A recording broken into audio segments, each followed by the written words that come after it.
Supreme court ने डॉक्टरों की सुरक्षा के लिए नेशनल टास्क फोर्स बनाने का आदेश दिया।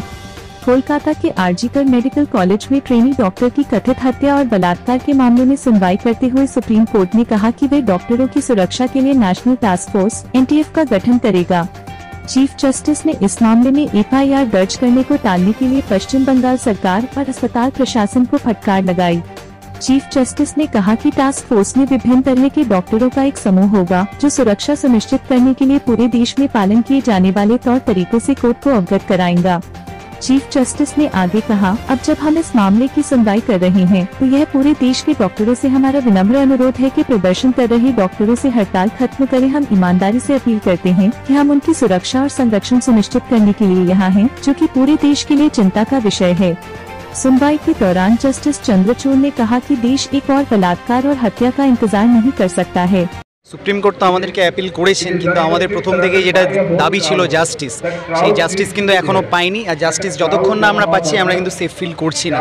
আমাদেরকে এই অ্যাসিওরেন্স দেওয়া হয়েছে যে একটা ন্যাশনাল টাস্ক ফোর্স তৈরি হবে, সেই টাস্ক ফোর্স এই জিনিসটাকে সিকিউরিটিটাকে আলাদাভাবে একটা জিনিসটাকে দেখছে, জাস্টিসটাকে আলাদাভাবে দেখছে।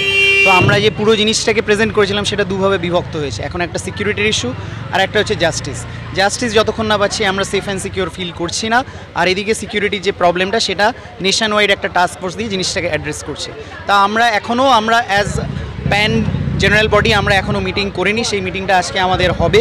তবে আমাদের সাগর দত্ত থেকে আমরা যারা আছি, আমরা যারা মিটিং করেছি, আমরা যারা কথাবার্তা বলেছি, তারা কিন্তু এখনও এই জিনিসটা নিয়ে যথেষ্ট সন্তুষ্ট নই। সুপ্রিম কোর্ট সাথে এটাও বলেছে যে the doctor should join duty when they feel safe. আমরা তখনই ফিল সেফ করব যখন আমরা জাস্টিস পাবো।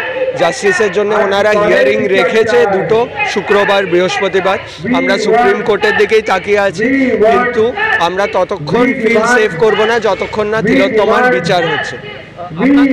কি আশা করছেন ইনসাফটা পাবেন? অবশ্যই আমরা সুপ্রিম কোর্টের ওপর পুরো ভরসা আছে, আস্থা আছে, কিন্তু আমরা এই মঞ্চ ছেড়ে কোথাও যাচ্ছি না। আমরা নিজেদের সেফটি এনশিওর করতে চাই, কিন্তু তারও আগে আমাদের দিদির ওপর যে অন্যায় অবিচারটা হয়েছে সেটার জবাব আমরা চাই সুপ্রিম কোর্টে। যে বৃহত্তর উদ্দেশ্যে আমরা আন্দোলনটা করছি, এই আন্দোলনে প্রত্যেকটা সমাজের প্রত্যেকটা স্তরের মানুষ তাদের সদিচ্ছায় অংশগ্রহণ করছে। আমরা সেটা সারা ভারতবর্ষব্যাপী একই চিত্র দেখতে পাচ্ছি। কারণ এই যে আমরা যে অন্যায়ের বিরুদ্ধে প্রতিবাদ করছি, এটা সমাজের প্রত্যেকটা স্তরের মানুষের প্রতিবাদ।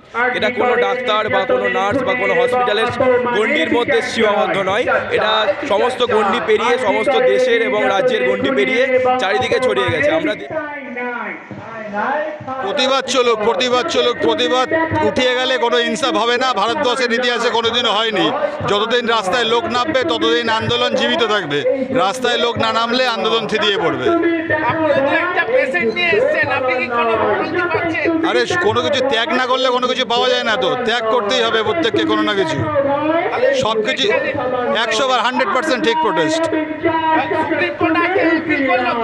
সুপ্রিম কোর্ট মানে আবেদন করেছে, কোনো জাস্টিস দেয়নি যে আন্দোলন তুলে নিন, অনুরোধ করেছে।